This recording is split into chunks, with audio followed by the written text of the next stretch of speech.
हमारे ब्रज में ताज बेगम आई। उनको मंदिर में प्रवेश करने से वर्ज्य कर दिया गया, क्योंकि विजातीय थी और उसमें भी म्लेच्छ थी, इसलिए उनको मंदिर में नहीं जाने दिया जाता था।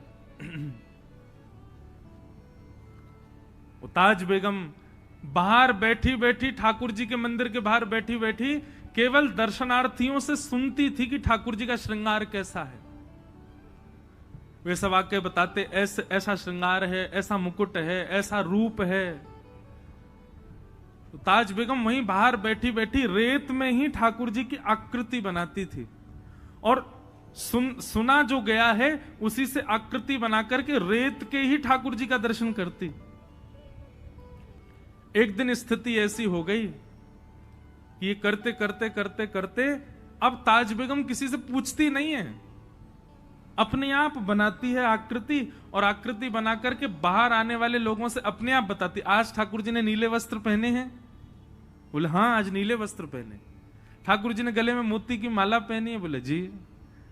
भगवान ने अपना मुकुट जो है इस प्रकार से तिरछा रखा है, स्वर्ण मुकुट है, उस पर पंच मयूर पृच्छ लगे हुए हैं? बोले हाँ। कानों में मकराकृत कुंडल हैं? बोले हाँ।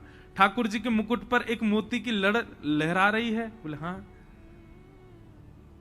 ऐसी स्थिति में पहुंच गई ताज बेगम कि अब उसको दर्शन की आवश्यकता नहीं है। वो नेत्र बंद करके बाहर से जो चिंतन करती है वैसा ही श्रृंगार ठाकुर जी का होता है।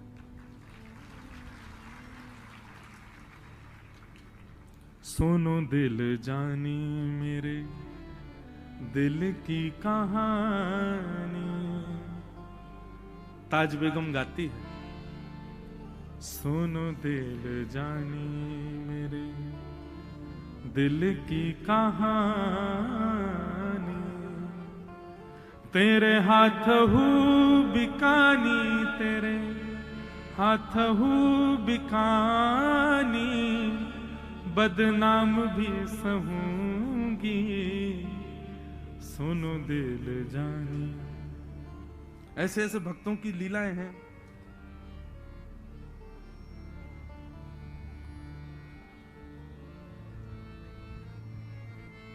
नंद के कुमार कुर्बान तेरी सूरत पे,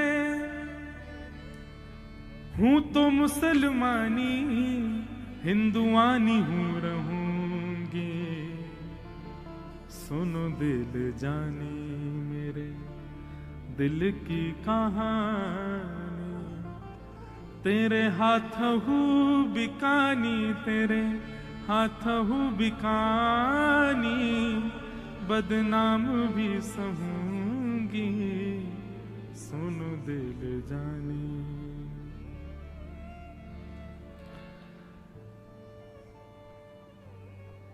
ताज बेगम का चरित्र आता है और उस चरित्र में ऐसी कथा आती है, होली का समय, और ताज बेगम पद लिखती थी, और पद जब लिखती थी ना तो उसको अनुभव होता था, दिखने लग जाती थी वो सारी लीलाएं जो वो लिखती थी।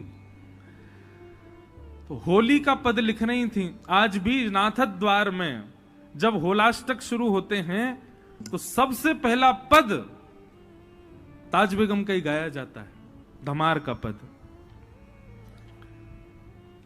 बहोरी ढप बाजे आज पद का प्रारंभ है। मुझे पूरा तो याद नहीं और वो गवेगा भी नहीं क्योंकि बड़ा कठिन है, लेकिन उस पद की खास बात यह है कि उस पद के अंत में ताज बेगम जब पद लिख रही थी तो पूरे पद में उनको सब दिखाई दे गए, सब ब्रजवासी दिख गए, गोपियां दिख गई, ग्वाल बाल दिख गए, गैया दिख गई, बछड़ा बछिया दिख गए, यमुना जी वृंदावन तट दिख गया, ठाकुर जी नहीं दिखे।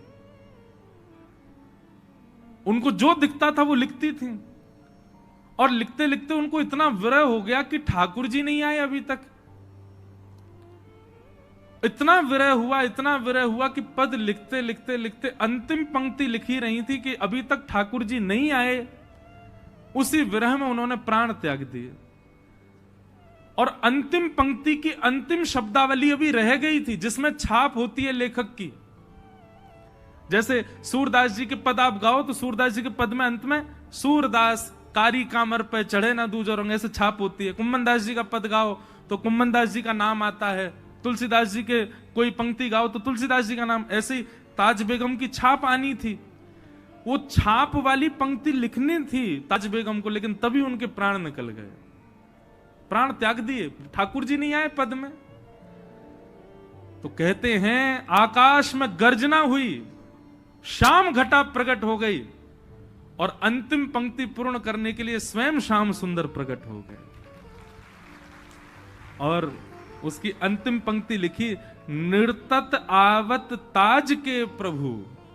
ठाकुर जी ने लिखा निर्तत आवत ताज के प्रभु, मतलब नाचते हुए आ रहे हैं। कौन? बोले ताज के प्रभु।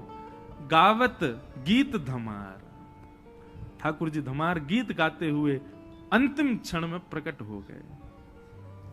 बड़ी बड़ी लीलाएं, बड़ी बड़ी आनंदमयी लीलाएं हैं ठाकुर जी, कहां तक वर्णन करें उनका।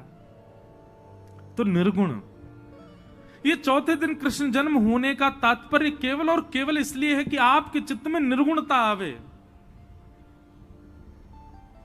अगर 3 दिन के क्रम में निर्गुण नहीं हुए हैं तो क्षमा कीजिए, अब ये वाला क्रम तो चला गया, अब अगली कथा में प्रयास करना कि 3 दिन में निर्गुण बनो।